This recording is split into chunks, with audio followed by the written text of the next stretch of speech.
Introuvable depuis presque un an, Delphine Jubilard a pourtant laissé des traces sur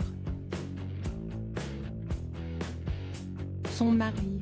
Le journaliste Ronan Folgoas a révélé qu'une trace de sang mélangée à du sperme avait été retrouvée sur le pyjama de Cédric Jubilard. Depuis presque un an, l'enquête semble piétiner concernant la disparition de Delphine Jubilard à Cagnac-les-Mines.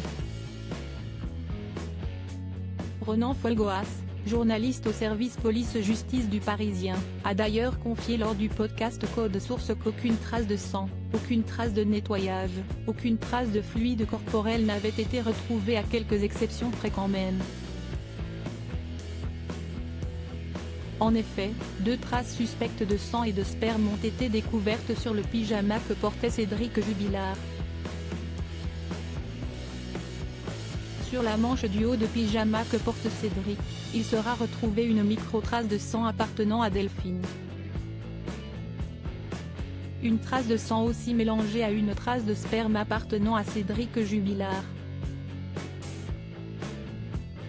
Explique le journaliste, avant d'ajouter néanmoins, cet élément n'est pas forcément significatif, il n'est pas incriminant puisqu'il est d'abord mélangé à une trace de sperme et puis ensuite les quantités sont très faibles et que Cédric a une explication. Pour se défendre, le peintre plaquiste de 34 ans aurait expliqué que ces traces auraient été déposées sur son pyjama à l'issue d'un rapport sexuel.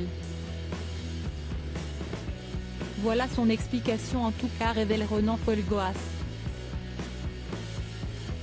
Il y a quelques mois, Guillaume Farde, consultant sécurité chez BFM TV, avait expliqué qu'il ne croyait pas non plus à un crime au sein de la maison, on cherche des traces de fluide. Peut-être du mucus, mais la maison a été passée au Blue Star, donc si c'était un crime sanglant, il y aurait des éclaboussures.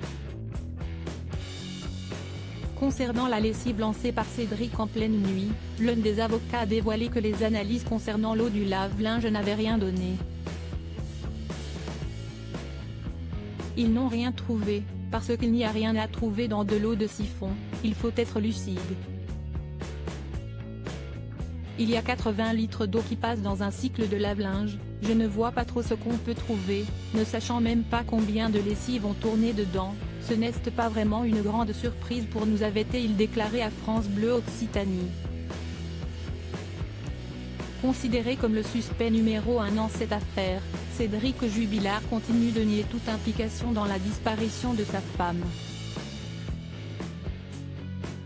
Mis en examen pour meurtre sur conjoint et incarcéré à la prison de Cesse en juin 2021, Cédric Jubilard a vu encore une fois sa demande de remise en liberté rejetée le lundi 22 novembre 2021.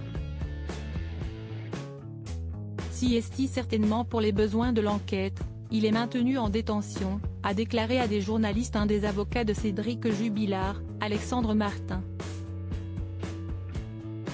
Depuis son incarcération, les avocats de Cédric Jubilard multiplient les demandes de remise en liberté et martèlent qu'aucun élément, aucune preuve ne permet d'établir clairement la responsabilité de leur client dans cette disparition, a retrouvé le podcast « La nuit où Delphine Jubilard a disparu » dans son intégralité sur le site du Parisien.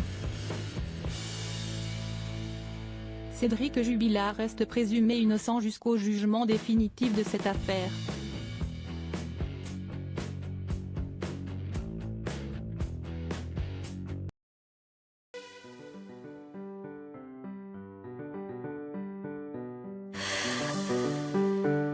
나